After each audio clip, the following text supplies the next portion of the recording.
Okay, we're live. Let's have some fun. Let's get started. Let's do it.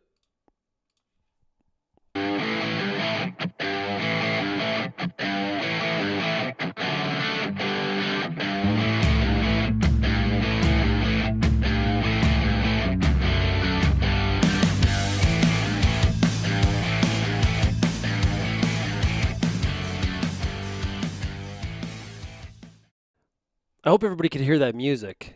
The the audio was playing through my computer on the front. Anyway, hey, welcome everybody to the RealAg Radio After Show. Hope you're having yourself a great day. Hope you had yourself a great weekend. We are here for the after show, and remember, the purpose of the after show is, when we get done RealAg Radio, like we just did on Rural Radio 147, the hour's just not enough, right?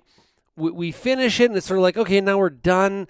Just kind of getting rolling. We continue the conversation here on YouTube and Twitter, and we've been doing it for the past several weeks, and really appreciate you tuning in, joining us, and willing to participate. We are live, like I said, so we'd love to get to your questions, comments, and get to as many of those as possible. As you know, if you have been tuning in here over the past several weeks, sometimes the conversation goes in a totally different direction than we do on RealAg Radio, which is absolutely fine. I got no problem with that whatsoever. Today was Agronomic Monday, brought to you by Acadian Plant Health. Great to have them aboard on the show. Fantastic stuff. We heard from Holly Little from Acadian Plant Health about some of their products, the biostimulants. They got a lot of stuff going on. There is no question about that. Very, very interesting stuff. This is an area that is really, really growing and has the potential to do so. The read that we did on the show, after we had heard from Holly, was, every farmer knows Mother Nature always throws a wrench into every season, but these days it seems like the whole toolbox. Sometimes I feel like I'm being hit with the whole toolbox. Plant biostimulants have been proven to improve plant tolerance and recovery from environmental stress like drought, heat, and cold. At Acadian Plant Health, we have the results to prove it. Learn more about their products at acadianplanthealth-na.com. So big thanks to Acadian Plant Health for being on board with RealAg Radio. We heard from Jeremy Boychin, Alberta Wheat and Barley Commissions, provided us a bit of an update. Really covered a big piece of ground there between grasshoppers, midge, also talked about fusarium head blight as well.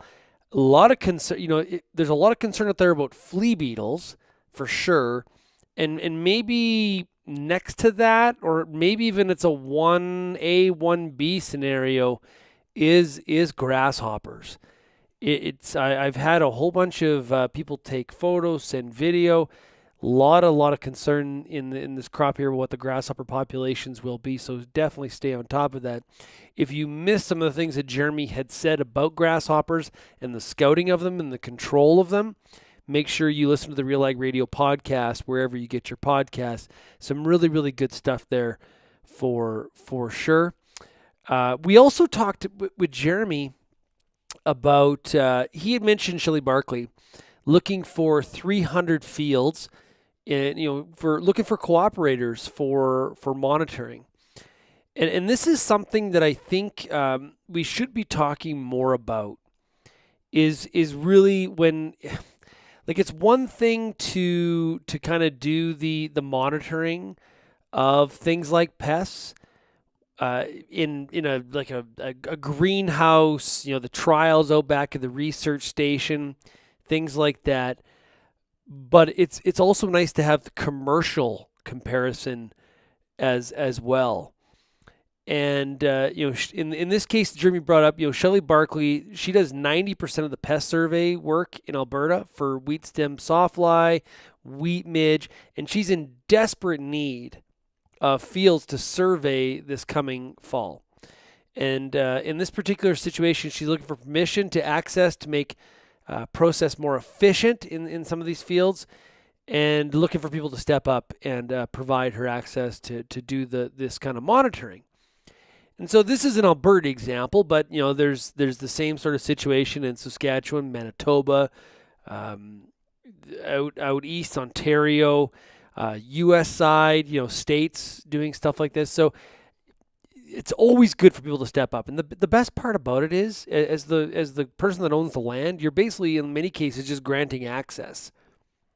What's the downside to you? There really isn't. So encourage people to step up and participate in those kinds of things for sure.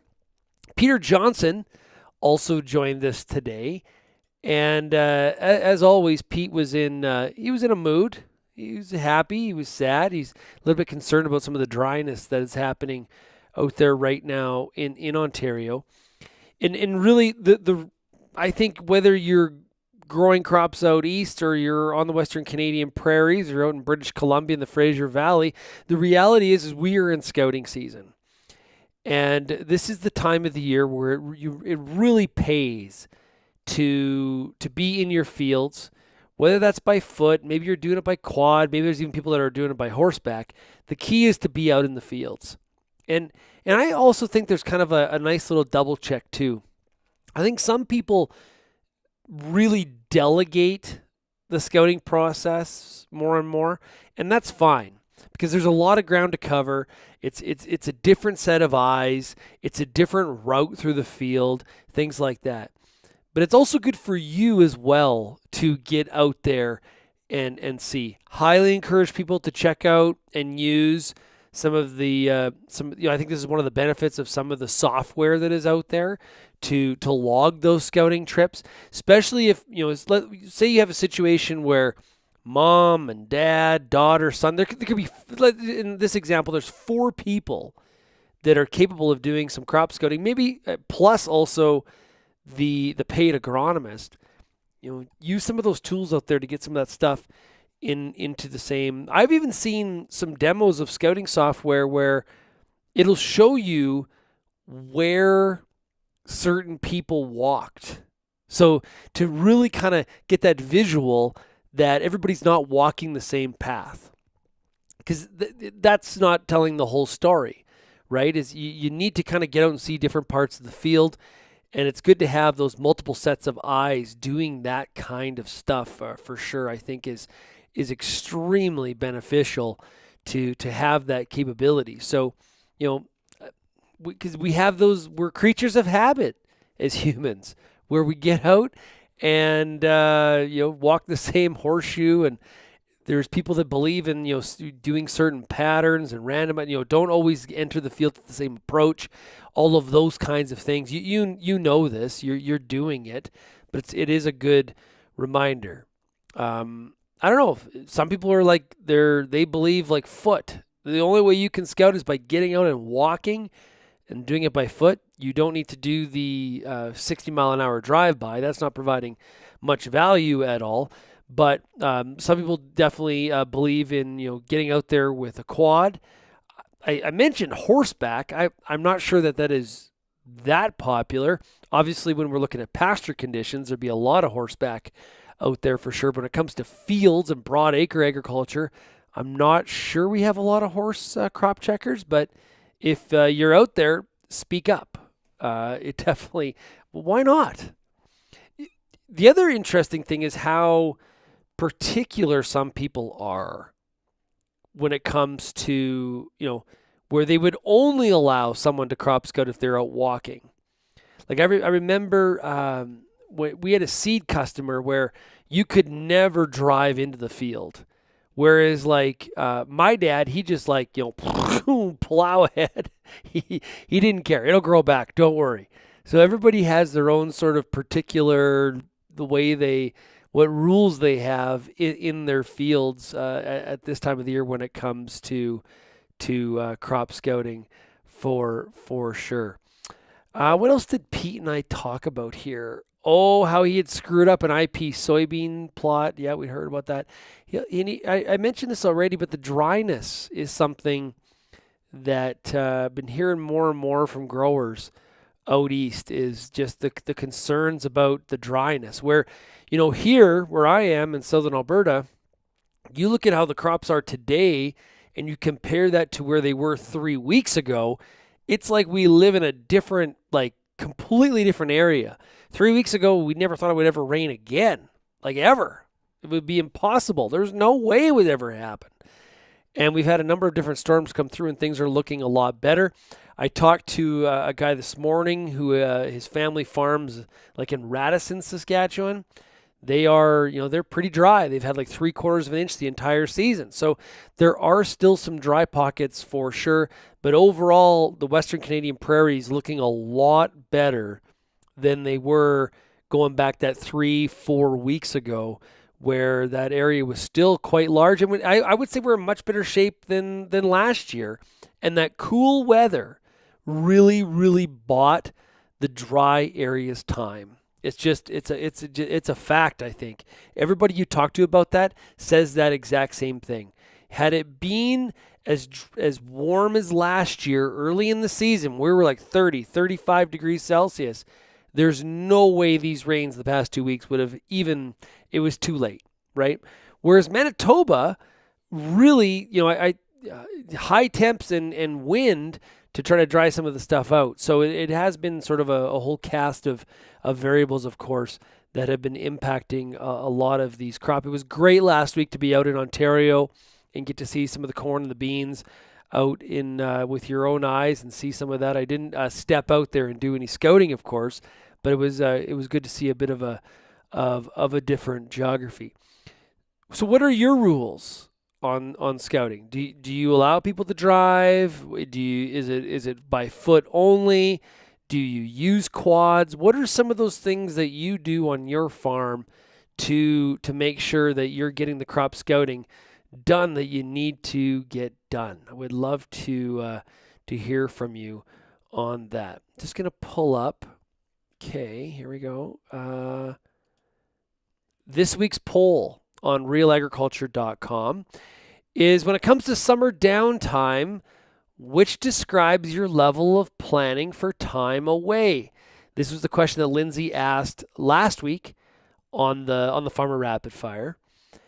And the options are: we wait for a break in the work. So basically, that's kind of a planning one, I would say. We set out dates and book time off well ahead of time. That's the super planner. That's the person that it's like, okay, based on past history, we know we're getting out to do it this time. Or you have start the car, we leave in an hour.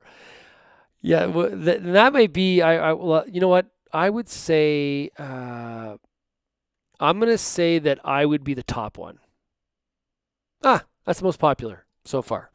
We only got 14 votes so far. It was just posted, so there's lots of time for everybody to vote. Go to realagriculture.com, scroll down, and get your vote in. I'm that. We wait for a break in the work. I think that would be a comp where you see the break coming. With me, it's the travel schedule, or when other people in the team aren't off, or we know we're going to go to this baseball tournament, that kind of stuff. But I would say it's really hard for a lot of farms during the growing season to set dates out. You can have the intention, because that's another part of this too. You have the intention of taking off at that time, and maybe there needs to be some flexibility built into that. But I know a lot of you are probably we have zero clue. If it rains, we're going. Right? When things are shut down for a little bit on the farm, that's when you're taking off. Everybody get their stuff into the car as soon as possible. You've really got about 15 minutes and we are gone. We don't even know where we're going. We just know that we are out of here. That's pretty much how that, I think, goes for a lot of people. Canadian Cowman says about his crop conditions, it is 35 degrees this weekend. Most corn planting completed. Tilling the wet spots today to try to get them patched with the planter this week. So warm. I saw today there was a southern BC heat warning. Hopefully that is not something that you probably would like some drier weather, I would imagine. But obviously I start to think about things like forest fires and things like that. So appreciate the update on what's happening out there for sure. Hey, tonight on the agronomists. We've got a good show for you. Yep, we do. It's a fact. Lindsay Smith will be the host, 8 o'clock Eastern, 6 o'clock Mountain. And I'm just looking for the finalized. Oh, just give me a second here. I think tonight they're talking about nutrient deficiencies. I'm pretty sure that's what it is. What is tonight? Oh, I keep on pressing the wrong thing. Tonight is... There's so many things going on at RealAg. I'm not going to lie to you, I get mixed up. So it's always good to do a double check. So tonight on the agronomists, we've got Jack Payne from South Country Co-op, and we've got Colin Elgie from Omafra. And they are talking about diagnosing nutrient deficiencies. So you're going to want to check that out. 8 o'clock Eastern, 6 o'clock Mountain. Go to realagriculture.com/live, or of course you can watch it on YouTube, Facebook, or Twitter. So lots of ways to watch it. And the best part is you can also get CCA credits for participating in the agronomist, which is always a super, super big bonus. So encourage you to do that as well. It is live. It's very informal. Sometimes Lindsay shows some clips, and it really allows you to interact with experts on a given topic.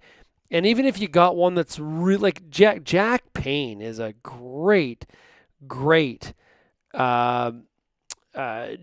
He covers a lot of different areas. So if you got another question, go for it. Ask him. I give you permission to do so. And if Lindsay gives you a hard time, you talk to me about it.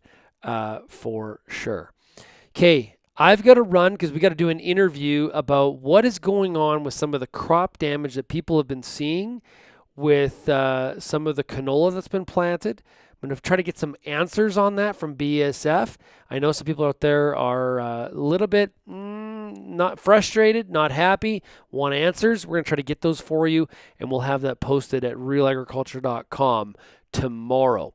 Thanks, everybody, for joining us here for the RealAg After Show, and we'll chat again tomorrow.